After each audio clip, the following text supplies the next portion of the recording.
Refinery policy नाम तो सुना होगा, और अब जब ये फाइनली अप्रूव हो गई है तो क्या ये एक गेम चेंजर है या इसने सिर्फ एक रिफाइनरी सेक्टर में रिलीफ रैली जो है उसका किरदार अदा किया है। इसके साथ साथ रिफाइनरी पॉलिसी अप्रूव होने के बाद मैं खुद रिफाइनरीज को कैसे एनालाइज कर रहा हूँ, कैसे देख रहा हूँ कि इसमें इन्वेस्टिंग कैसे करनी है, ये सब हम आज डिटेल में डिस्कस करेंगे और चारों रिफाइनरी में से कौन सी सबसे अच्छी लग रही है इस पर भी बात करेंगे।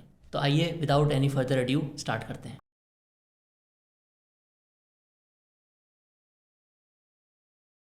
तो सबसे पहले रिफाइनरी पॉलिसी के जो इम्पोर्टेंट पॉइंट्स हैं उसको 2-3 मिनट में समझ लेते हैं ताकि हमें पता हो कि किस तरीके से ये सेक्टर जो है वो चेंज होने जा रहा है। असल में रिफाइनरी सेक्टर एक इंपोर्ट सब्स्टिट्यूशन सेक्टर है। अभी पाकिस्तान में बहुत ज़्यादा पेट्रोल जो है वो इंपोर्ट होता है डायरेक्टली।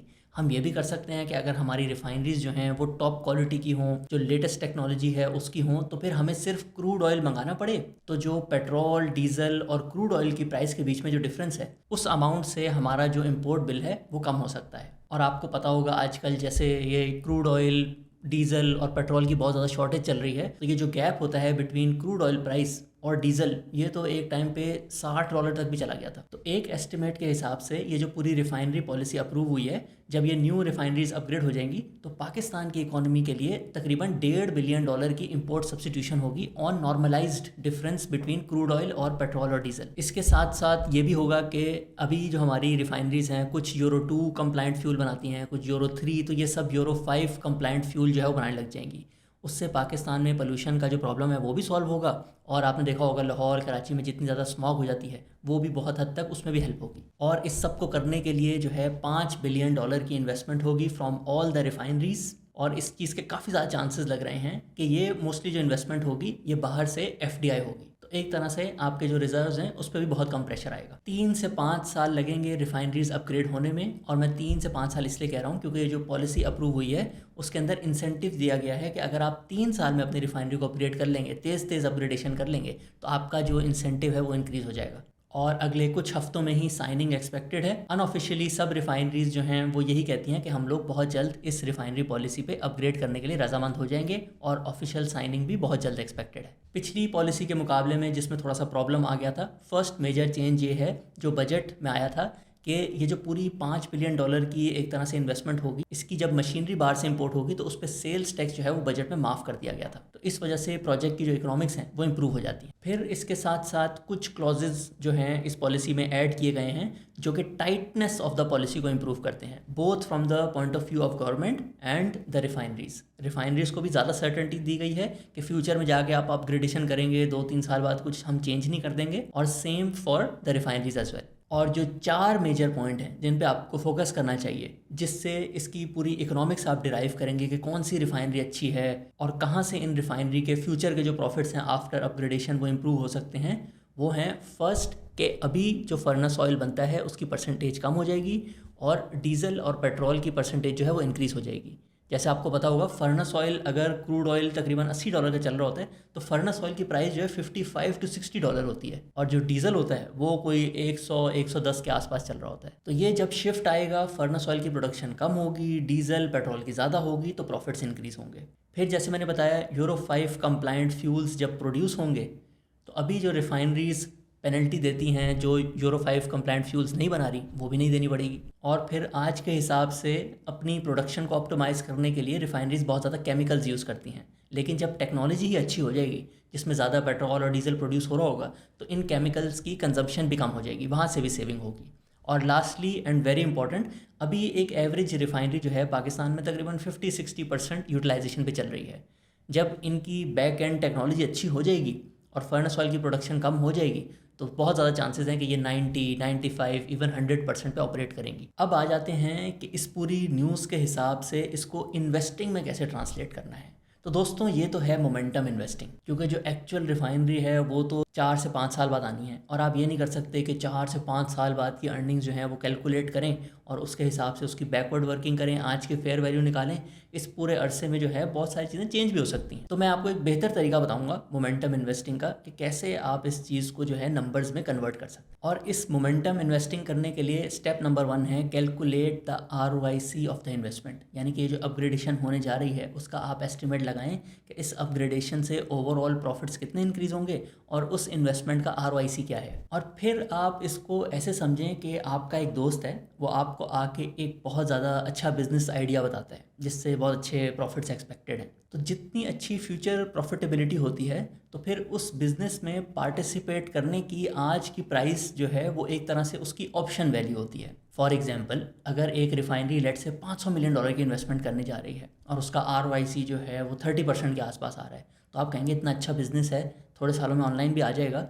तो अगर इसकी इन्वेस्टमेंट $500 मिलियन है तो आप सोचेंगे कि ये इतना अच्छा बिजनेस है और फ्यूचर में इन्वेस्टमेंट करने जा रहा है, और बाय द वे इस इन्वेस्टमेंट में 27% जो है गवर्नमेंट का हिस्सा भी होगा। ये भी रिफाइनरी पॉलिसी का एक इंसेंटिव है। यानी कि अगर एक रिफाइनरी ने $1 बिलियन की इन्वेस्टमेंट करनी है तो उसमें से $270 मिलियन बिफोर टैक्स जो है government of Pakistan through deem duty on diesel और पेट्रोल जो है वो कलेक्ट करके देगी। तो आप क्या करेंगे कि अगर कोई एक ऐसा बिजनेस है जिसके अंदर $500 मिलियन की इन्वेस्टमेंट होने जा रही है और फ्यूचर अच्छा लग रहा है, तो फिर आप उस बिज़नेस में पार्टिसिपेट करने के लिए आज अगर उसकी प्राइस $150 मिलियन $200 मिलियन भी चल रही होगी तो आप उसमें पार्टिसिपेट कर लेंगे, क्योंकि जो फ्यूचर इन्वेस्टमेंट होगी आप उसके हिस्सेदार बन जाएंगे। और ये ऑलरेडी आपने देखा होगा PSX पे ऑलरेडी, जैसे कोई छोटी कंपनी कोई बहुत बड़ा प्रोजेक्ट अनाउंस करती है तो फिर वो जो एक future value of the project होती है वो थोड़ी थोड़ी प्राइस में इनबिल्ट होने लग जाती है। लेकिन यहाँ आपने केयरफुल भी रहना है। ये नहीं करना कि एक रिफाइनरी जो है $500 मिलियन का प्रोजेक्ट करने जा रही है और आप उसको जो है $500 मिलियन की एग्जिस्टिंग वैल्यूएशन पे बाय कर रहे हैं, क्योंकि ये जो $500 मिलियन इसने इन्वेस्ट करने हैं ये इसको कहीं ना कहीं से डेट या राइट्स इशू या दूसरे तरीके से अरेंज भी करने हैं। तो जितना ज़्यादा अच्छा इस इन्वेस्टमेंट का ROIC होगा उतना ज़्यादा लोग जो है उसको थोड़ी सी ऊपर वाली प्राइस पे भी बाय करने का सोचेंगे। और याद रखें 4 सोर्सेज ऑफ सेविंग्स हैं। फर्स्ट ये कि फर्नेस ऑयल की प्रोडक्शन कम होगी, पेट्रोल और डीजल की इंक्रीज़ होगी, केमिकल्स कम कंज्यूम होंगे, जो पेनल्टीज़ होती हैं यूरो 5 नॉन कंप्लायंस की वो जो है एलिमिनेट हो जाएंगी, और फोर्थ बेनिफिट कि आपकी प्रोडक्शन भी इंक्रीज़ हो जाएगी। तो इन सारी चीज़ों को देखते हुए आप अपनी स्क्रीन पे अब देख सकते हैं कि प्री एंड पोस्ट प्रोडक्शन जो सारी रिफाइनरीज़ ने अपने प्लान शेयर किए हैं कि आज हम इतना डीजल बनाते हैं, आज हम इतना पेट्रोल बनाते हैं, इतना फर्नेस ऑयल बनाते हैं, और हम जो न्यू टेक्नोलॉजी लेकर आ रहे हैं उसके बाद हमारी जो प्रोडक्शन है वो किस तरीके से चेंज हो जाएगी वो आप अपनी स्क्रीन पे देख सकते हैं।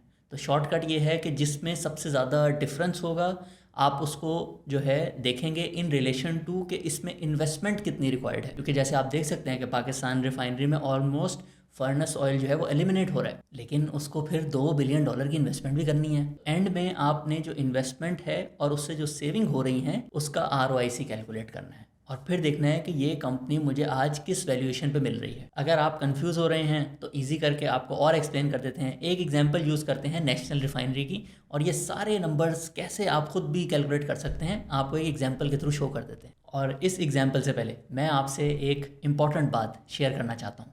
US ईरान वॉर के टाइम पे डेटा के साथ हमने आपको मार्च अप्रैल के महीने में गाइड किया और बताया कि कितनी अच्छी अपॉर्चुनिटी है। फुल डिटेल में एक्सप्लेन किया यूजिंग एग्जांपल्स ताकि आपकी कन्विक्शन बढ़े। और आप देखें पिछले 100 डेज़ में स्टॉक मार्केट ने कैसा परफॉर्म किया है। नेक्स्ट फ्यू मंथ्स की आउटलुक भी काफ़ी अच्छी लग रही है।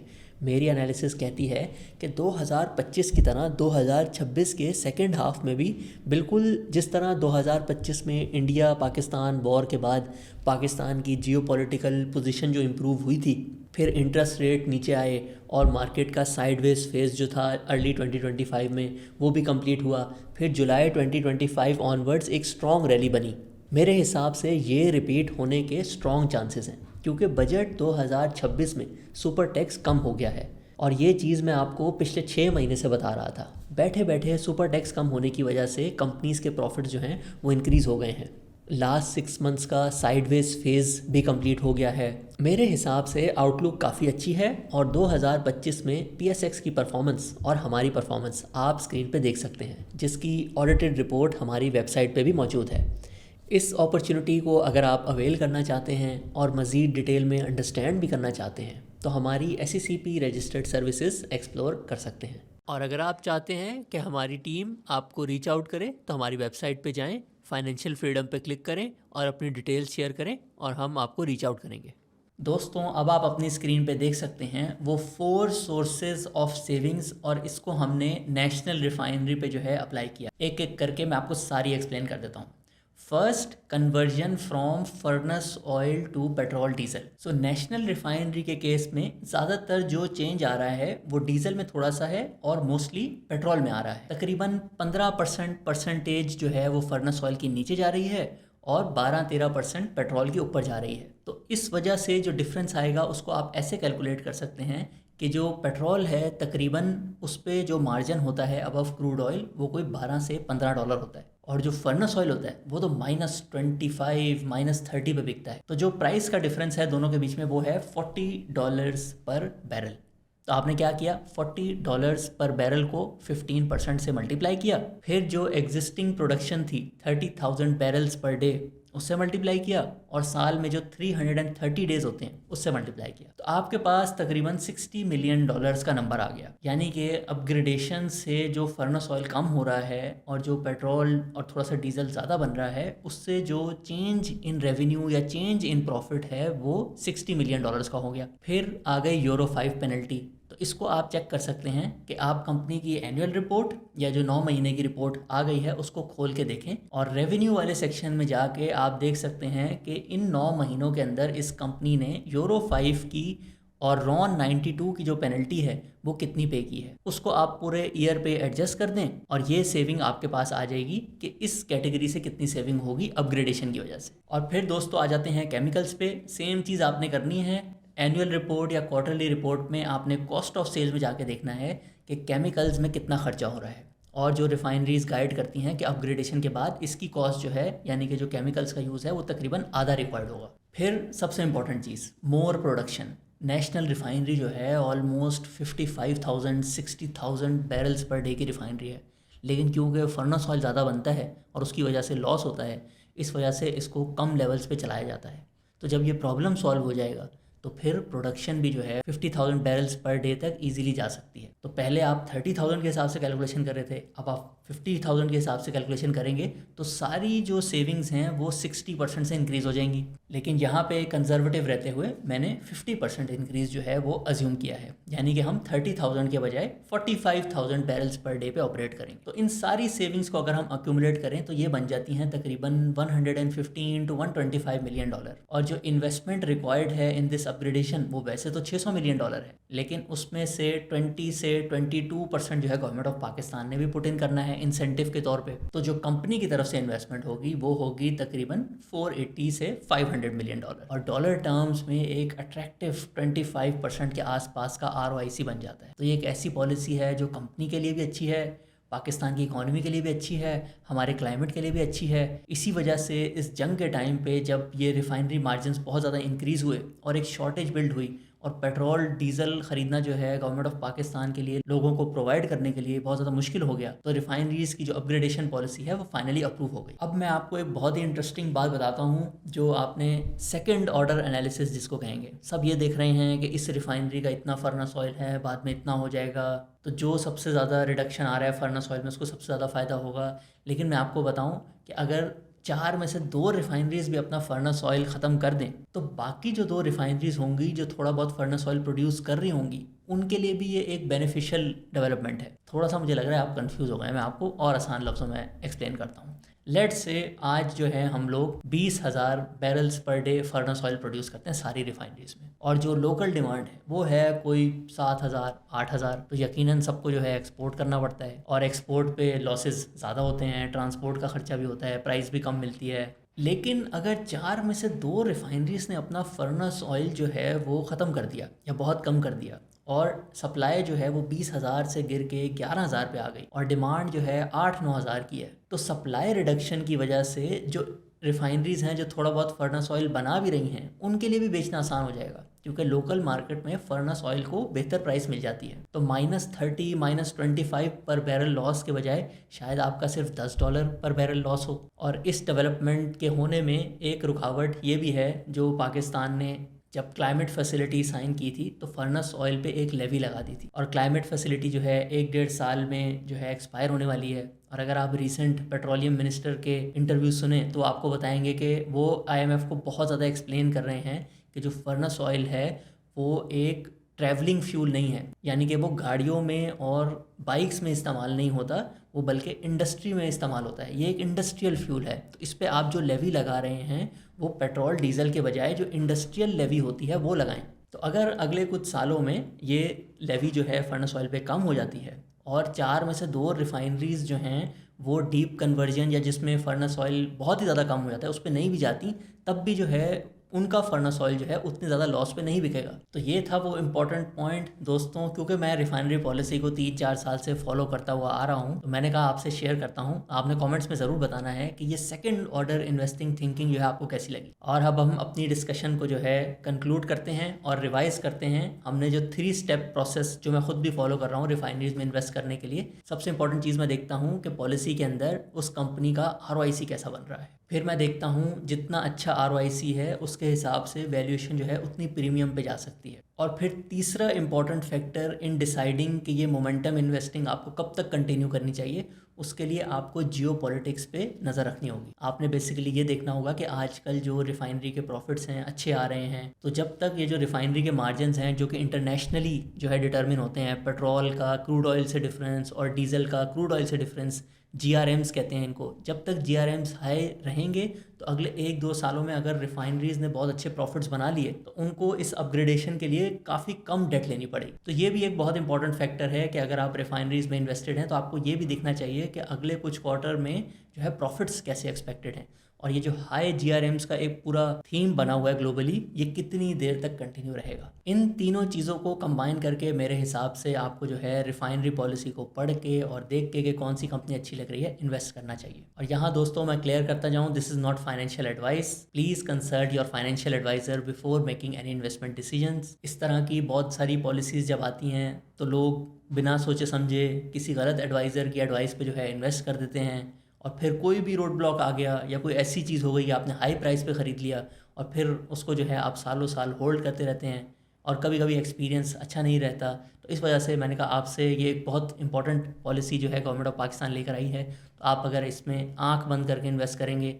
तो फिर जलने के चांसेस भी होते हैं। तो इन्फॉर्म्ड इन्वेस्टिंग करें, सारी चीज़ों को देख के करें, पॉलिसी पढ़ के करें, कंपनी का फ्यूचर ROIC कैलकुलेट करके करें और एक पूरे प्लान के साथ इन्वेस्टिंग करें। तो दोस्तों ये थी आज की वीडियो ऑन रिफाइनरी पॉलिसी 2026 और मैं इसको किस तरीके से एनालाइज कर रहा हूँ। उम्मीद है आपको पसंद आई होगी। नेक्स्ट वीडियो में इंशाल्लाह फिर मुलाकात होगी। अंटिल देन टेक केयर, अल्लाह हाफिज़।